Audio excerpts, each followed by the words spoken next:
தாயை போற்றி, தந்தையை போற்றி, குருவை போற்றி, போற்றி போற்றி போற்றி.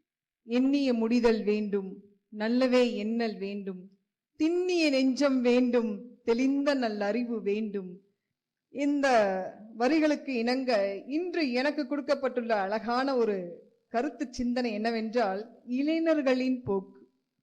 இன்னைக்கு எல்லாருமே இளைஞர்களின் போக்கு அப்படின்னாவே நம்ம என்ன யோசிப்போம் அப்படின்னா, எல்லாரோட மன கருத்து மன சிந்தனை எப்படி இருக்கும் அப்படின்னா, இன்னைக்கு இருக்கக்கூடிய இளைஞர்களாப்பா சொல்றபடியே கேட்க மாட்டேங்கிறாங்க, எப்ப பாரு போனுக்குள்ளே இருக்காங்க. இன்னும் அதிகமா சொல்ல போனோம் அப்படின்னா, சில இடங்கள்ல பார்க்க கூடாத இடங்கள்ல எல்லாம் இருக்கிறாங்க. இப்படிதான் எல்லாரோட கண்ணோட்டமுமே இருக்கு. ஆனா என்னுடைய எண்ணங்களில் என்னுடைய மன கருத்துக்களாக உங்களுடன் பகிர இருக்கக்கூடிய ஒரு அழகான சிந்தனையோடு, அழகான தலைப்பு, இந்த சன்சரன் சமூக அறக்கட்டளைனாலே ஒரு சமூக கண்ணாடி. நானும் பயணம் செய்கின்றேன், என்னோடு நீயும் பயணம் செய், நல்லதை செய்வோம், நல்லதை விதைப்போம் என்ற ஒரு எண்ண கருத்துக்களோடு ஒரு அழகான அறக்கட்டையிலே இந்த ஒரு அழகிய ஒரு தலைப்போடு உங்களுடன் நான் சிந்திக்க இருப்பது எனக்கு மிகவும் பெரும் மகிழ்ச்சியாக இருக்கின்றது. இன்றைய இளைஞர்களின் போக்கு மாற்றத்தையும் சவாலையும் எதிர்கொண்டிருக்கின்றது. நான் அப்படித்தான் நான் பார்க்கின்றேன். இன்றைய இளைஞர்களின் போக்கு வேலையை தேடுபவர்களாக இல்லை, வேலையை உருவாக்குபவர்களாக இருக்கின்றார்கள் ஒவ்வொரு இளைஞர்களும். நான் பல இடங்களுக்கு பயணம் செய்து கொண்டிருக்கக்கூடிய நேரங்களிலே ஒவ்வொரு இளைஞர்களையும் நான் சந்திக்கின்றேன். நான் ஒரு சில இடங்கள் எல்லாம் ரொம்ப எனக்கு ஒரு உதவி தேவைப்படும் அப்படின்னா அந்த இடத்துல யார் நிப்பாங்க அப்படின்னா இளைஞர்கள் தான் வந்து நிப்பாங்க. இன்னைக்கு நம்ம நாட்டோட எல்லையில நம்மளோட உயிரை நம்மளுடைய நாட்டுக்காக தியாகத்தோட அங்க நிக்கக்கூடியவங்க எத்தனை பேர் இளைஞர்கள்? சற்று சிந்தித்து பாருங்கள். அதே போல இயற்கை பேரிடர் காலங்கள்ல வேகமா நமக்கு உதவி செய்யக்கூடிய வரவங்க யாருங்க? இளைஞர்கள் தான். தியாக சிறர்ல அங்க இருக்கிறவங்களும் இளைஞர்கள் தான். இன்னைக்கு நமக்கு அவசர உதவிக்கு ஒரு ரத்தம் வேணும் அப்படின்னா சமூக வலைதளத்துல டக்கு டக்கு டக்கு டக்குன்னு மெசேஜ் போகும், இந்த பாசிட்டிவ் ரத்தம் வேணும், இந்த நெகட்டிவ் ரத்தம் வேணும் அப்படின்ட்டு தானும் வந்து அவங்களோட கொடுத்துட்டு இன்னும் யாருக்கு வேணுமான்னு கேட்கக்கூடிய முதல் இடத்துல வந்து நிக்கக்கூடிய இளைஞர்களும் சரி, இளைஞர்களும் சரி, பெண்களும் தான் இதுக்கு முன்னுரிமை கொடுத்துட்டு இருக்காங்க. இந்த மாதிரி பல இடங்கள்ல இளைஞர்கள் ஓடோடி வந்து பண்ணிட்டு இருக்கும் பொழுது இன்றைய இளைஞர்களின் போக்கு எப்படி இருக்கு அப்படின்னா, பல மாற்றங்களையும் சவாலையும் எதிர்கொண்டிருக்கின்றது. அதாவது ஒரு வகுப்பறையில ஒரு வாத்தியார் தன்னுடைய மாணவர்கிட்ட சொன்னாராம், ஒரு சின்ன ஒரு பேப்பர்ல வெள்ளை காகிதத்துல ஒரு புள்ளி வச்சுட்டு காமிச்சிருக்காரு, இந்த பேப்பர்ல அவங்களுக்கு எல்லாம் என்ன தெரியுதுன்னு கேட்டிருக்காரு. மாணவர்கள் எல்லாமே சொல்லியிருக்காங்க, கரும் புள்ளி தெரியுது அப்படின்னாங்களாம். அந்த வாத்தியார் சொன்னாராம், எல்லாத்துக்குமே கரும் புள்ளி தான் தெரியுதான்னு கேட்டாராம். ஆமா அப்படின்னாராம். அதுக்கப்புறம் தான் வாத்தியார் சொன்னாராம், ஏன் கரும்புள்ளியை சுத்தி அந்த பேப்பர் ஃபுல்லா வெள்ளையா இருக்கிறது உங்க யார் கண்ணுக்கு தெரியலையா அப்படின்னு கேட்டாராம். நம்ம அந்த கரும் புள்ளியை மட்டும் தான் நம்ம பாக்குறோம். இன்னைக்கு இளைஞர் தவறுகளை மட்டும் தான் நம்ம சுட்டி காட்டிட்டு இருக்கோமே தவிர இளைஞர்கள் என்னென்ன சாதனைகளை செஞ்சிருக்காங்கன்னு நம்ம யாரும் சொல்றோமானா கிடையாது. நம்ம அப்படி சொல்லி பார்ப்போமே, இன்னைக்கு இந்த இளைஞர்கள் இதெல்லாம் இந்த ஜென்சி வந்து இதெல்லாம் பண்ணிட்டு இருக்காங்கப்பா அப்படின்ற சொல்றத மாதிரி இன்னைக்கு ஒரு சில 2 விஷயத்த நான் உங்களோட பகிர ஆசைப்படுறேன். ஒண்ணு இல்ல, நம்ம தமிழ்நாட்டுக்கு பெருமை சேர்த்த திருவண்ணாமலை மாவட்டத்தை சேர்ந்த ஒரு பெண்மணி, ஒரு சின்ன குழந்தை, 12 வயசு சிறுமி தாங்க. அந்த பொண்ணு பேரு வினிசா உமாசங்கர்.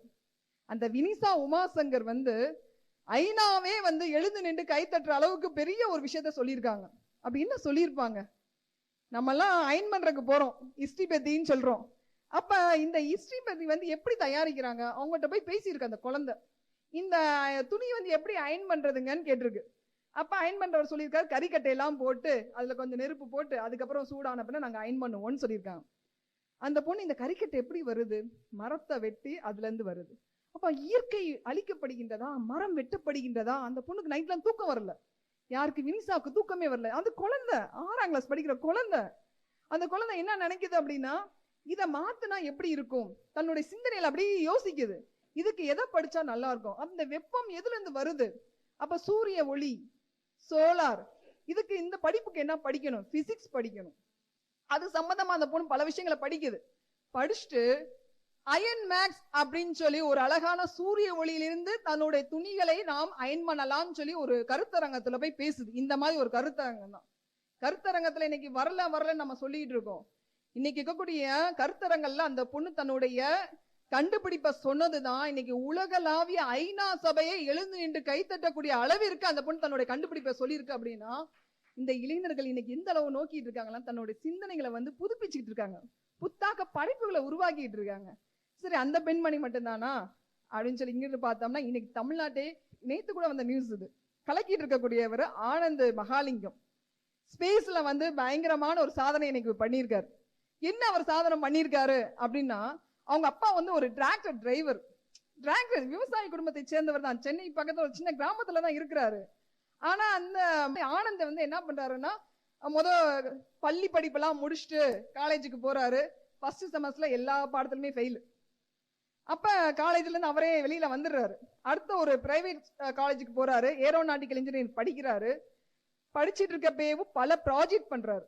சின்ன சின்ன ப்ராஜெக்ட், 500க்கும் மேற்பட்ட ப்ராஜெக்ட். அந்த ராக்கெட் எப்படி பண்றது, ராக்கெட் ரெக்கை எப்படி பண்றது, ராக்கெட்டுக்குள்ள எதை போட்டா எது எப்படி பறக்கும், இப்படிலாம் அரிய கண்டுபிடிக்கலாம் ஒவ்வொரு ப்ராஜெக்ட்டுமே பண்ணிட்டு இருக்காரு. ஒரு நாள் அவருக்குள்ள ஒரு தோணுது. என்ன தோணுது அப்படின்னா, நாசாவுக்கு நம்ம இவ்வளவுதோ படிக்கிறோம்ல, நாசாவுக்கு நம்ம ஒரு அமெரிக்காவுக்கு நம்ம போகலான்னு சொல்லி விசா ட்ரை பண்றாரு. விசா கேன்சல் ஆயிடுச்சு. அந்த மன உடைப்புல என்ன பண்றாரு, அவரா ஒரு ஸ்டார்ட் அப் பண்றாரு, ஸ்பேஸ் இந்தியா அப்படின்னு சொல்லி அவரா ஒரு ஸ்டார்ட் அப் பண்ணிட்டு, அதுல என்ன பண்றாருன்னா, இந்த ராக்கெட்டை வந்து எரிபொருள் வந்து எரியும் பொழுது அது ராக்கெட் மேல போகிறப்ப புகை மண்டலமா ஆகும், மாசுபடும், இயற்கை மாசுபடும். இந்த புகை மண்டலம் இல்லாமையும் இந்த ராக்கெட்டை ஏத்துறதுக்கு பல கோடி லட்சம் செலவாகுது இல்லையா, அந்த செலவை நம்ம குறைச்சி இந்த ராக்கெட்டை ஏத்தலாமா அப்படின்னு திங்க் பண்றாரு. யாரு? இளைஞர்கள் தான் அதை திங்க் பண்றாங்க. ஸ்கூல் முடிச்சு வந்த இளைஞர்கள் தான். அதே மாதிரி அவர் ட்ரை பண்றாரு, சக்சஸ் ஆகுது. மாசு இல்லாத, செலவு குறைந்த இந்திய பொருளாதாரத்தை சிக்கனமாக்கி ஒரு ராக்கெட் மேலே ஏவப்படுகிறது, சக்சஸ் ஆகுது. இன்னைக்கு நாசா தேடி வருது. யாரு எதுக்காக இந்த அமெரிக்கா வந்து அவருக்கு விசா அளிக்கப்பட்டதோ, இன்னைக்கு அவரை நோக்கி நாசா ஓடி வருது. நாசா ஓடி வந்து, இன்னைக்கு நீங்க வந்து நாங்க உங்களை தேர்ந்தெடுத்திருக்கோம், இளம் விஞ்ஞானியா உங்களை தேர்ந்தெடுக்கோம்னு சொல்லி இன்னைக்கு ஆனந்த் மகாலிங்கத்தை இன்னைக்கு நம்ம தமிழ்நாடே கொண்டாடுது, இந்தியாவை கொண்டாடுது, அமெரிக்காவை கொண்டாடுதுன்னா, இன்றைய இளைஞர்கள் தங்களுடைய புதிய படைப்புகளையும் புத்தாக சிந்தனைகளையும் தங்களுடைய அறிவுசார் இயக்கத்தையும் கொண்டு போயிட்டு இருக்காங்க.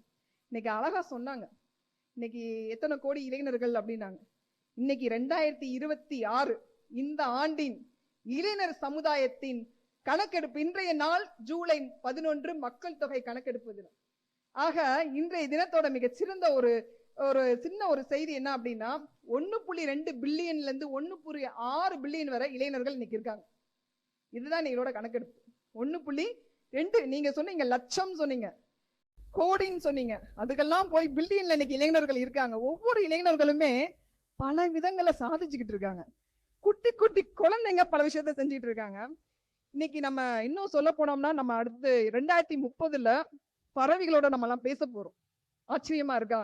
இன்னைக்கு மனிதர்களோட மனிதனமே பேச மாட்டேங்கிறோம். ஏன்னா யாரோட பேசிட்டு இருக்கோம்னா, இந்த போனுக்குள்ளதான் மூழ்கிட்டு இருக்கோம் அப்படின்னு நம்ம சொல்லிட்டு இருக்கோம்.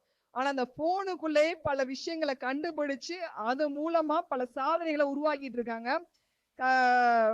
ஜூலி எலியட் அப்படின்ற ஒரு பெண்மணி 13 ஆண்டுகள் ரிசர்ச் பண்ணி பறவைகள் பேசுது.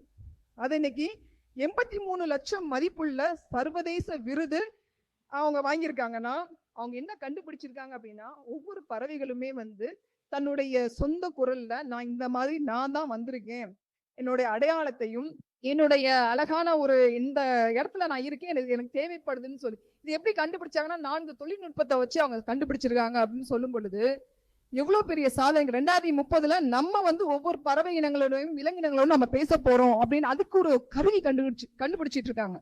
அப்ப இது மூலமா விலங்கினங்களுக்கான ஒரு பெரும் புரட்சி அங்க வரப்போகுது. 2030ல நம்ம விலங்கினங்களை அழிக்கும் போது அந்த விலங்கம் பேசக்கூடிய விஷயத்த நம்ம மனசுல இருக்கக்கூடிய நம்ம கண்டுபிடிக்கலாமா, நீ என்னை அழிச்சா எனக்கு இதெல்லாம் நடக்கும், நான் இதெல்லாம் ஃபீல் பண்றேன் அப்படின்னு அந்த விலங்கு அந்த ஒரு பறவை சொல்லுமா.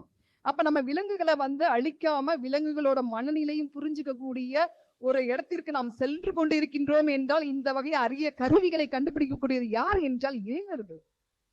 அது மட்டுமா, இன்னைக்கு கர்நாடகால விவசாய குடும்பம் தான், ஏழை குடும்பம் தான். அவங்க அப்பா என்சைக்ளோபீடியான்னு சொல்லி ஒரு புக்கு வாங்கி கொடுக்குறாரு பையனுக்கு. அவங்க ஊர்ல கிராமத்துல இன்டர்நெட் வசதியே கிடையாது. அந்த இன்டர்நெட் வசதி இல்லாத அந்த கிராமத்துல அந்த பையன் புக்கை மட்டும் தான் படிக்கிறாப்புல, நூலகத்துக்கு போய் படிக்கிறாரு.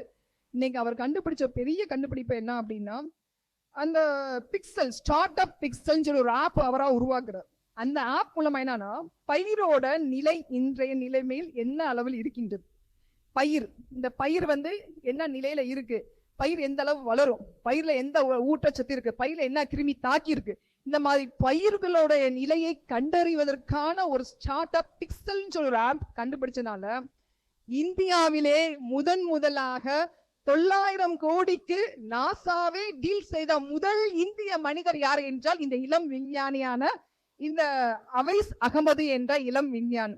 இப்ப இளைஞர்கள் எதை நோக்கி போய்கிட்டு இருக்காங்க? இப்ப நம்ம சிந்திக்கலாம். இப்ப நம்மளோட வழிகாட்டல் அவங்களுக்கு வேற எதுவுமே தேவையில்ல, வழிகாட்டலும் தன்னம்பிக்கையும் இருந்தா அவங்க சாதிப்பதற்கு தன்னை முயற்சிக்கிட்டே இருக்காங்க. இன்னைக்கு நான் மதுரைக்கு வந்துட்டு இருந்தேன். காலையில நீங்க பாக்குறீங்கன்னா காலையில 5 மணிக்கெல்லாம் ஜிம்ல ஒரு பெரும் கூட்டம் இருக்கும். யார் அங்க இருப்பாங்கன்னா இளைஞர்கள் தான் இருப்பாங்க.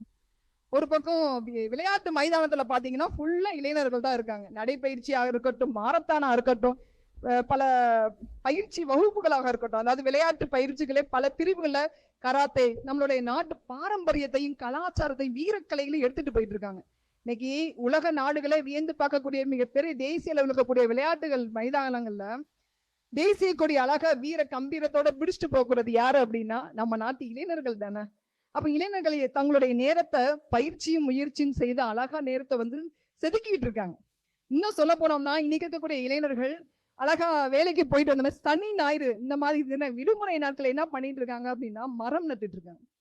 ஒரு குரூப் பாத்தீங்கன்னா மரம் நட்டுட்டு இருக்காங்க, ஒரு குரூப் பாத்தீங்கன்னா மலை ஏறிட்டு இருக்காங்க. நான் ரொம்ப மலை ஏறுவேன்.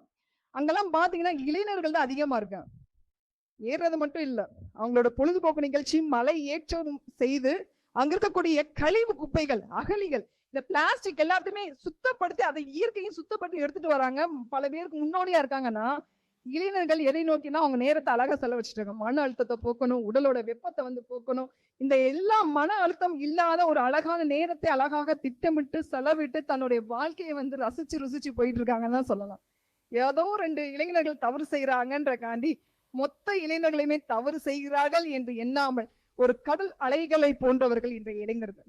ஒரு விதையை தான் உங்களுக்கு விதைச்சா போதும், சரியான வழிகாட்டலும் தன்னம்பிக்கையும் கொடுத்தா அந்த அலை எவ்வாறு நேரான ஆக்கப்பூர்வமான செயல்கள் செய்து எப்படி அழகா நம்ம கண்களுக்கு ஒரு விமர்சிக்கின்றதோ அதே மாதிரி இளைஞர்களுக்கு நம்ம சரியான பாதையை நம்ம காமிச்சோம் அப்படின்னா அந்த இளைஞர்கள் பல சாதனைகளையும் பல சவால்களையும் சாதிப்பதற்காக தங்களுடைய நேரங்களையும் தங்களுடைய புத்தாக்க அந்த படைப்பான அந்த சிந்தனைகளையும் வெளிப்படுத்திக்கிறதுக்குரிய தயாரா இருக்கிறாங்க.